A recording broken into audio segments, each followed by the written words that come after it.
Entonces, ¿cómo fue que te decidiste a ir a Belchite a investigar? Mira, todo surge de una necesidad de misterio. Es decir, en aquella época, más jóvenes por supuesto, estábamos en el año 86, yo llevaba un programa de radio en el cual se tocaba todo tipo de tema dedicado al mundo del misterio, al mundo del esoterismo, al mundo de las ciencias, etc. Y entonces hubo alguien que planteó en un momento, ¿por qué no hacemos alguna experiencia? Y bueno, y en la reunión de todo el equipo, pues dijimos, pues, ¿qué tipo de experiencia? Hombre, pues se hablaba mucho del tema de las psicofonías. Bueno, pues vamos a preparar la posibilidad de hacer algún tipo de psicofonía, pero claro, lo primero que te planteas, porque de alguna manera sabemos todos lo que hace falta para hacer una psicofonía, luego que salga es otra cosa, pero todos sabemos que hace falta una grabadora, etcétera, etcétera, para poder realizarla, ¿no? La experiencia.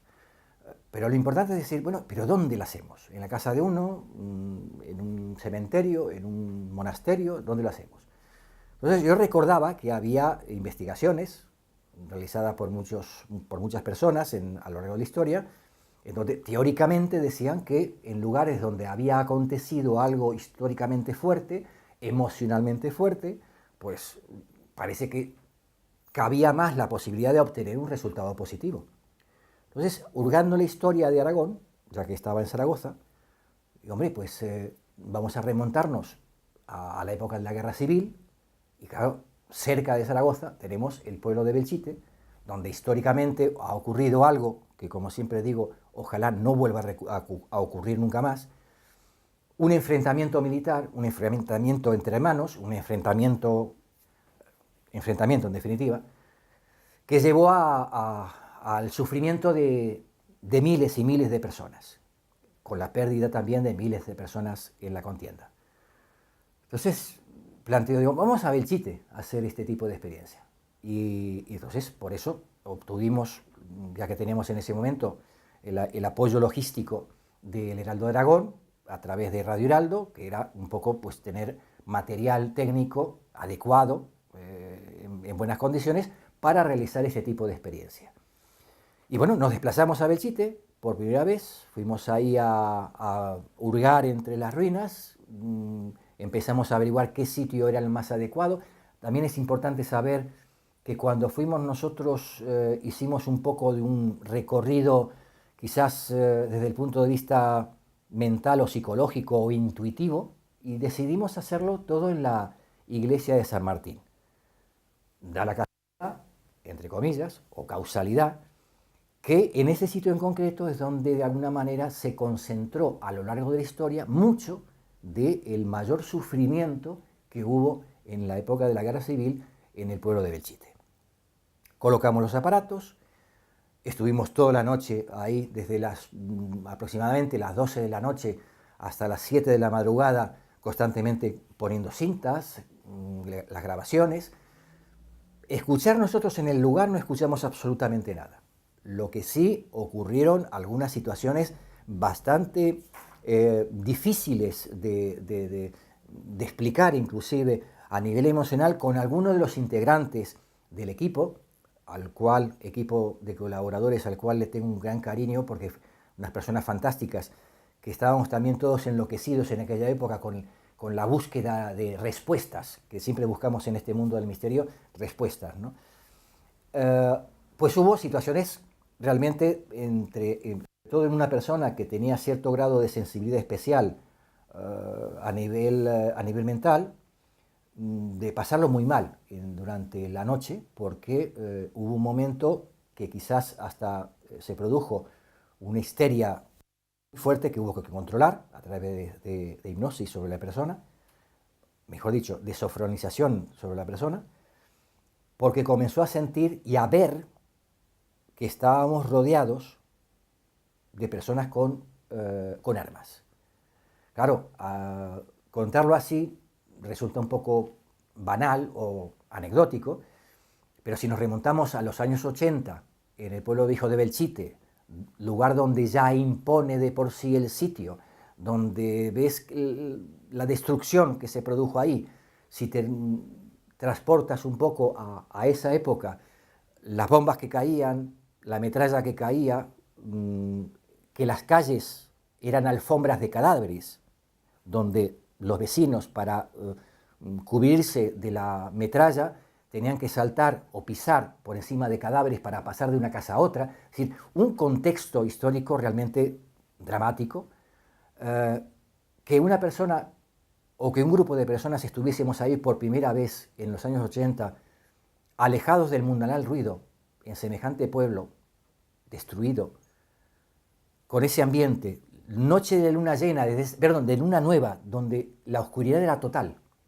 El frío en octubre era bastante marcado, y solitos ahí, pues impone la cuestión. Y sobre todo si una persona comienza a tener una situación, unas emociones en las cuales tú notas que está viviendo realmente lo que está sintiendo, lo que está declamando, que veía realmente que estábamos rodeados de gente con armas que nos estaban apuntando. Por lo tanto, fue una situación bastante compleja en ese momento, solucionada, como os digo, a través de sofronización sobre la persona, pero claro que en principio te deja un poco pasmado, ¿no? Pero bueno, pasó toda la noche, seguimos con las grabaciones. Como decía, nosotros ahí no escuchábamos absolutamente nada, y sobre las 7 o 7 y cuarto de la madrugada pues decidimos terminar la grabación, y algunos pues se fueron a su casa ya porque estaban bastante cansados, toda la noche ahí de pie, el frío que hacía y toda la cuestión, pero dos, el técnico Ricardo Martínez y yo, decidimos irnos directamente a los laboratorios de Radio Heraldo para empezar a cotejar las grabaciones que hemos tenido. Entonces había un montón de cintas. Llegamos a los laboratorios, nunca me voy a olvidar que llegamos a las 8 de la mañana al Heraldo Aragón, donde estaban la radio también en aquel entonces, y nos reciben ahí pues en la portería los guardias jurados del Heraldo, y dicen, ¿pero qué hacéis a estas horas? Cuando lo normal era que viniésemos nosotros pues a medianoche a hacer el programa, ¿no? Digo, venimos a hacer una psicofonía, ¡ay, qué interesante! No sé. Bueno, total, nos metimos en los laboratorios a escuchar las psicofonías, las grabaciones. Y lógico, tú te pones a escuchar las cintas, y recordar siempre que las cintas eran totalmente vírgenes, que de muy buena calidad, porque eran cintas de ferro en aquel entonces, auriculares puestos, todos los aparatos en funcionamiento, y nos ponemos, Ricardo Martínez y yo, pues a escuchar cada una de las cintas. Iba pasando las media hora, la hora, las 2 horas, y todo, por lo general, las primeras cintas que estábamos escuchando, solamente se escuchaba el sonido de base que solemos escuchar cuando no hay absolutamente nada de sonido. Pero hay un sonido especial que acostumbras tú a tu oído para que de alguna manera sepas ese sonido de fondo que hay en las grabaciones cuando no se escucha nada importante. Pues aproximadamente a las 2 horas de estar escuchando, que estábamos ya casi dormidos los dos, porque entre el cansancio y estar con los auriculares, venga a escuchar ese sonido de fondo, termina siendo un poco apocalíptico el tema. De repente se escucha un bombazo que nos dejó, nos despertó de forma impresionante a ambos. Yo recuerdo que fue el primer taco aragonés que emití en mi vida, porque fue tal el susto que dije, ¿lo puedo decir? ¡Coño! Porque realmente, si tú llevas más de 2 horas que estás escuchando un sonido constante, ese fondo, y de repente un bombazo, es que te salta el corazón por la boca. Y a partir de ahí comienza todo lo que la psicofonía de Belchite ha dado de sí. Bombas, balas, fuego, todo un sinfín de sonidos que nos ha dejado hasta el día de hoy alucinados a todos los que hemos tenido oportunidad de escucharla. Cuando oíste los bombazos y todo esto, ¿qué pensaste? Cuando me digas... ¿Qué está grabando? Adelante. Bueno, insisto que los sonidos fueron realmente pues, de asombro, porque claro, tantas horas de escuchar y no escuchar nada. Entonces, claro, dices, pero ¿esto de dónde proviene? Porque ahí en el sitio no escuchábamos absolutamente nada.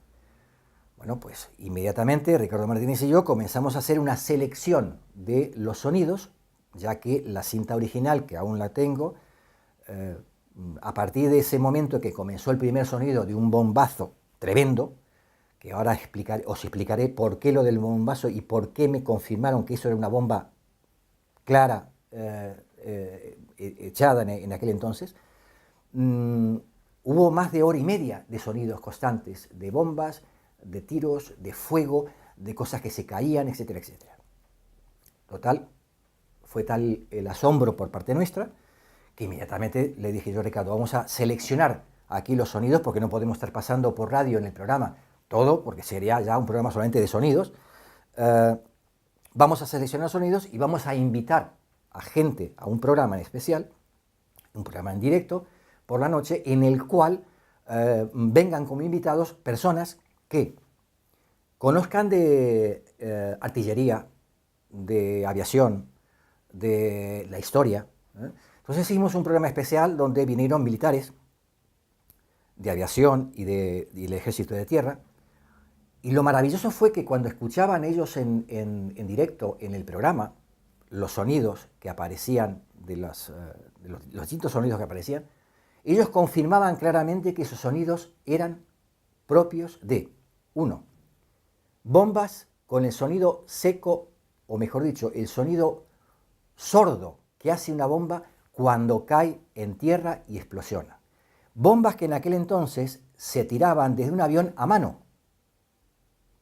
Y los historiadores comentaban que el sonido del avión pasando por encima, porque cuando escuchas la psicofonía es como si de repente está pasando un avión por encima tuyo, había históricamente demostrado que todos los días, una vez por la mañana y una vez por la tarde, pasaba un avión pilotado, fijaros hasta qué punto llega la demencia humana, pilotado por un paisano de un pueblo cercano a Belchite, que lo pilotaba y disparaba contra el pueblo de Belchite.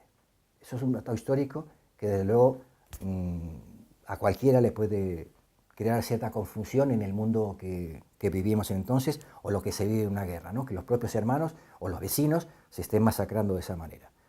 Pues en ese entonces pasaba eso, es decir, pasaba un avión y tiraba las bombas, así como las cogía, sobrevolaba el terreno y tiraba la bomba.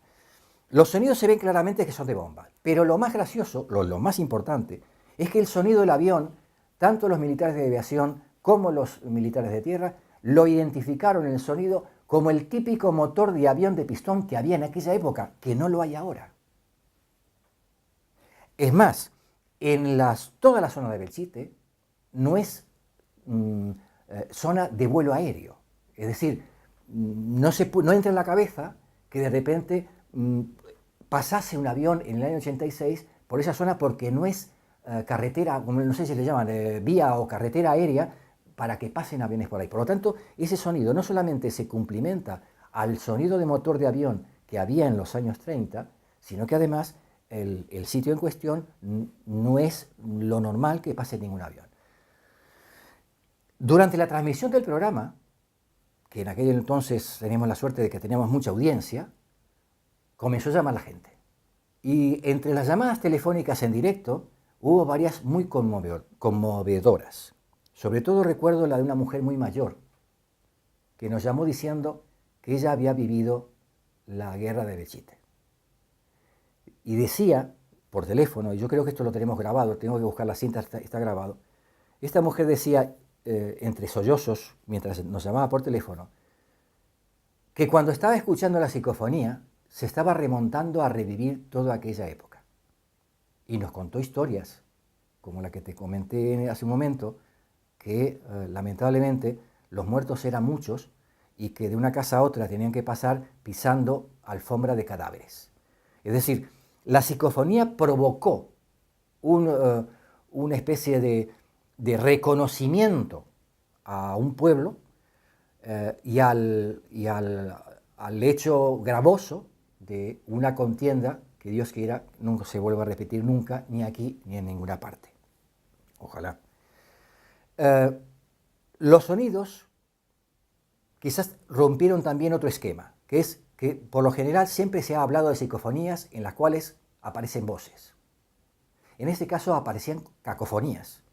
En este caso lo que aparecían eran sonidos de una guerra. Porque realmente en la psicofonía de Belchite en ningún momento aparece nadie diciendo soy yo el malo de la película, o mátame, o por lo menos en la que hicimos nosotros no. Ahí aparecían solamente sonidos, que yo creo que eran los que realmente no solo sirvieron para revitalizar o de alguna manera documentar más lo que realmente ocurrió ahí, sino sobre todo para sensibilizarnos ante lo que realmente sintieron, vivieron y sufrieron la gente del lugar. Porque una cosa es que te salga una voz en una psicofonía y te diga, estoy aquí, o no sé, mátame, o esas cosas truculentas, ¿no? Que dices, pueden ser verdad, pueden ser mentira, no lo sé, pero ahí están. Pero de repente sonidos que a quien lo escuche como réplica le está produciendo un efecto atemporal, que lo transporta en el tiempo y que de repente hace una especie de vía crucis dentro del propio fenómeno, yo creo que eso fue uno de los elementos fundamentales que potenció esa psicofonía para que viniesen hasta del extranjero, canales de televisión, bueno, de aquí a nivel nacional todos, buscando siempre, ¿qué pasó aquí? ¿Qué fue lo de la psicofonía? Queremos escucharla. Bueno, de alguna manera fue una difusión de Belchite a nivel mundial. Belchite realmente, y sin ponerme ningún laurel en la cabeza, Belchite se puso en el mapa europeo a partir de la psicofonía de Belchite. Eso no me cabe la menor duda. Es decir, la gente comenzó a vivir el fenómeno del pueblo de Belchite a través de la psicofonía en el año 86. Por lo tanto, es un antes y un después, porque como te decía, tiempo atrás o años atrás, las psicofonías en general fueron muy batalladas, muy comentadas, muy analizadas, pero hubo un bajón, como en todas las cosas en la vida, que hay unos bajones cíclicos, en los cuales pasaban años donde no se hacía absolutamente nada o no aparecía nada extraño. Pero de repente, esta psicofonía de Belchite provocó una nueva investigación en el mundo de las psicofonías y de hecho, bueno, pues han nacido infinidad de grupos en España dedicados al tema de las psicofonías porque todos querían indagar sobre el tema. Sobre todo porque Belchite ha sido una piedra fundamental en el tema, pero ha creado eso también una corriente de investigadores que diariamente o mensualmente o anualmente pues han ido a Belchite a recoger nuevos datos y que muchos han recogido, es decir, han recogido historias, sonidos, voces, y nadie ha salido de ahí, o muy pocos han salido de ahí, sin tener un resultado más o menos apetecible o inquietante, porque yo siempre digo que Belchite no solamente son ruinas, Belchite son una acumulación de piedras destruidas por el hombre, donde cada piedra que ha sufrido tanto como el propio hombre emite una energía especial, una energía en la cual está plasmada la vida y las almas de muchas personas muertas en ese sitio.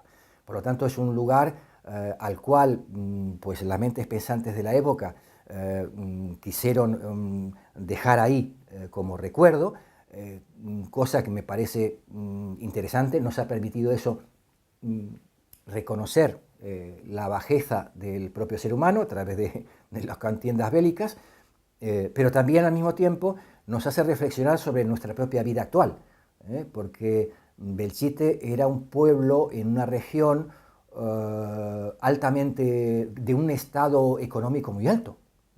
Belchite no era lo que consideramos en este momento pues un pueblo más de la comarca, ¿no? Belchite era el centro neurálgico de una economía floreciente, cuando lamentablemente todo el mundo se confabula en una historia maquiavélica que es la guerra civil y en definitiva pierden todos. Entonces tener ese vínculo, ese sitio como es el pueblo viejo de Belchite, pues es un recordatorio para que generaciones futuras de alguna manera recuerden que esto no hay que volver a repetirlo. La psicofonía de Belchite ha ayudado en gran medida a ese tipo de cuestión. Y lo que lamento es que la alcaldesa del pueblo de Belchite, pues a pesar de todo lo que se ha trabajado, se ha investigado, se ha divulgado, insisto, se ha puesto en el mapa a Belchite, en el mapa no solamente nacional, sino internacional. Bueno, pues después de años, no solamente meses, años de presentarle gratuitamente la idea de hacer una conferencia en el pueblo para poder mostrar a las generaciones jóvenes lo que sucedió, pues ni contestar y aún estamos esperando si algún día se le ocurre decir algo, no sé, bueno, son esas cosas que yo no sé si, no sé, en fin. Lo que sí se ha apresurado, cosa que en cierta medida puede que tenga razón, ¿no?, de cobrar un canon a toda persona investigadora que quiera entrar en Belchite para realizar algún tipo de investigación, pues sí, cobra un canon, un impuesto de bastantes centenares de euros para que alguien haga un trabajo de investigación. Cosa que si eso revirtiese en una ayuda al que viene y una ayuda a la manutención del sitio en cuestión, me parece bien. No sé dónde van los dineros esos, ni me quiero enterar para no amargarme más la vida, pero de alguna manera considero que no se ha sabido todavía rescatar, salvar y sacar todo el producto posible y positivo que tuvo la psicofonía de Belchite. Lo han sabido sacar mucho más, y eso me lamenta mucho viviendo aquí en Aragón, lo han sabido sacar mucho más vosotros que venís de tierra vecina y compañera de Aragón, como muchos de otras comunidades de España y del extranjero, que los propios de aquí. A pesar de que ha habido también movimiento aquí, hay mucha gente detrás de la psicofonía de Belchite y tengo infinidad de amigos y de colaboradores en los cuales siempre han estado, ansiosos de conocer más lo de Belchite, apoyando lo de Belchite, pero lo que es la estructura que de alguna manera se podía haber volcado a todo esto, como pasa en otras regiones, que de repente pues de una piedra hacen un monumento, pues aquí a veces hacemos de un monumento hacemos un par de piedras, ¿no? Entonces, clamo de alguna manera, sigo clamando y sigo luchando para que eso no quede en el olvido, porque no queda en el olvido fuera, eso es lo que más me lamenta, no queda en el olvido fuera de Aragón, está quedando en el olvido dentro de Aragón, y eso es lo que me duele más, que de repente no tengamos la capacidad de reconocimiento, no hacia mí, sino hacia la psicofonía, hacia el hecho histórico manifestado en un fenómeno que con el tiempo, además, se podrá la ciencia determinar realmente de dónde procede todo eso, el tiempo lo dirá. Recordemos que la psicofonía nace, la primera psicofonía nace cuando la tecnología le permite al ser humano hacer unas grabaciones, por lo tanto, estamos hablando de que la tecnología nos ayuda a reconocer o a ver o a intuir que hay algo más de lo que solamente nosotros o nuestros ojos físicos ven, y a partir de ese momento que tenemos esos documentos, podemos sacar conclusiones, teorías, hipótesis, lo que sea, pero nos está descubriendo un mundo más amplio del que realmente estamos viviendo cada día. Hoy en día, ni más ni menos, cuando abrimos la televisión o entramos a internet o vemos una publicación de un periódico, estamos viendo que las investigaciones a nivel cosmos, pues cada día nos dejan alucinados las cosas nuevas que se descubren, y cosa que se descubre, misterio al canto, es decir, llega una información nueva y resulta que eso te abre ya una visión distinta de todo. Pues las psicofonías tienen también ese valor. Hay quien puede creer en ellas y hay quien no puede creer en ellas. Hay quien las está haciendo con honestidad, como le hicimos nosotros en aquel entonces, y puede haber quien truca eso con intereses, vete a saber cuáles. Pero si el río suena, agua lleva. Y la psicofonía y los fenómenos parapsicológicos y los fenómenos que de alguna manera rompen con los esquemas tradicionales de cualquier tipo de ciencia, hay que darles un poquito de respeto, hay que darles un poquito de atención, porque esto es como todas las cosas, es decir, el médico te puede curar de una dolencia, pero el médico no está sufriendo tu dolor. Si todos los médicos sufriesen el dolor que tiene el paciente cuando acude a un médico, yo creo que las enfermedades se curarían más rápido, porque el propio médico, como lo siente en él mismo, pues inmediatamente buscaría la solución más rápida para que esto se solvente. Pues lo mismo pasa con estos fenómenos. Cuando de repente tú tienes una persona delante que viene y te cuenta una historia que le ha pasado, lo primero es que hay que tener respeto por la persona. Luego tienes que indagar si esa persona pues tiene algún desequilibrio, que puede acontecer, si una persona pues tiene algún tipo de falta de algo, que muchas veces, sobre todo en el mundo de los contactados, hay mucho de este tipo de tema. Bien, pero sobre todas las cosas, lo que no hay que es enclaustrar, de alguna manera anular al ser humano cuando vive algún tipo de fenómeno que la ciencia actual a lo mejor todavía no le ha encontrado una respuesta. Nadie más sabe de los fenómenos que el propio testigo presencial de los acontecimientos. Y él es el que más sufre ese tipo de cuestión. Yo recuerdo una cosa muy simple. Cuando de pequeños, hoy en día no porque todos usamos mecheros y demás historias raras, pero cuando no existían mecheros, existían las cerillas. Y tu padre te decía, para encender un cigarrillo hace falta una cerilla. Enciende la cerilla hasta que no te quemes, no aprenderás a encender una cerilla. En cuanto enciendes y te quemas el dedo, ahí ya has aprendido a utilizar la cerilla. Ya sabes cómo no tienes que quemarte. Lo mismo pasa en el mundo de la parapsicología, lo mismo pasa en el mundo de las psicofonías o en general en este tipo de temas.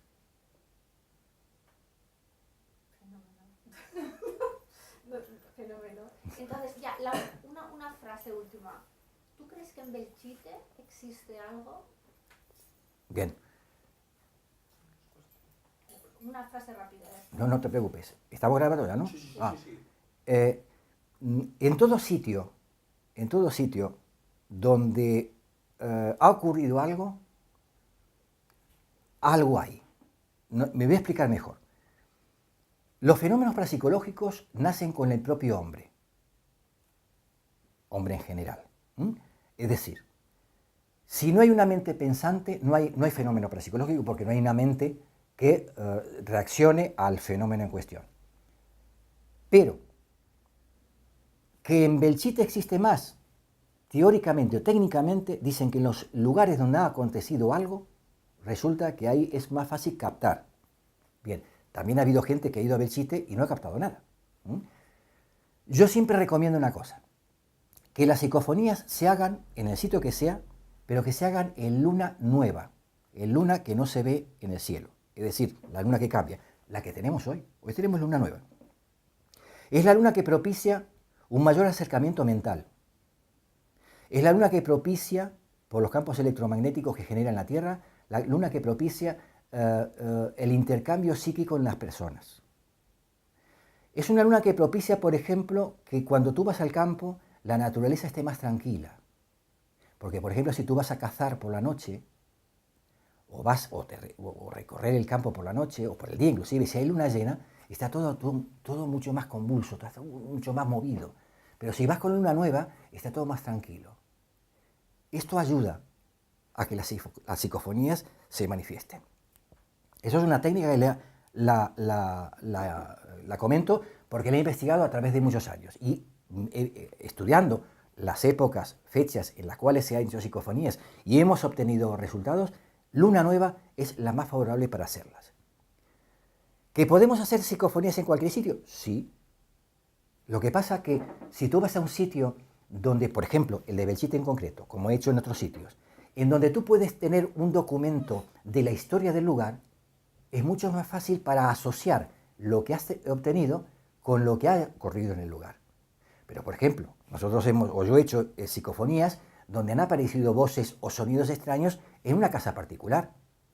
Claro, ¿qué pasa si de repente a los dueños de esa casa aparece un sonido de alguien que se está ahogando y resulta que ellos no saben nada, pero indagas en la historia y en ese piso, tiempo atrás, el antiguo inquilino ahorcó a otra persona?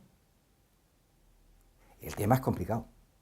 Por lo tanto, cuando uno quiere indagar, quiere sumergirse en el mundo de las psicofonías o en cualquier tema del mundo parapsicológico, por llamarle de alguna manera, tiene que saber que se va a enfrentar a riesgos. Se va a enfrentar a situaciones extremas. Se va a enfrentar no solamente a la incomprensión del medio, sino también a una situación en la cual puede jugarse su propio equilibrio psicológico.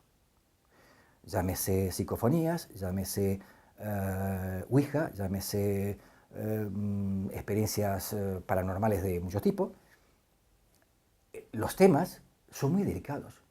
Lo que pasa es que ha habido un boom, sobre todo en los últimos años, en los cuales todo el mundo se dedicaba a hacer experiencias, que me parece muy bien, pero vuelvo a la cuestión. Hay que saber dónde uno se mete. Y sobre todo hay que tener una buena orientación.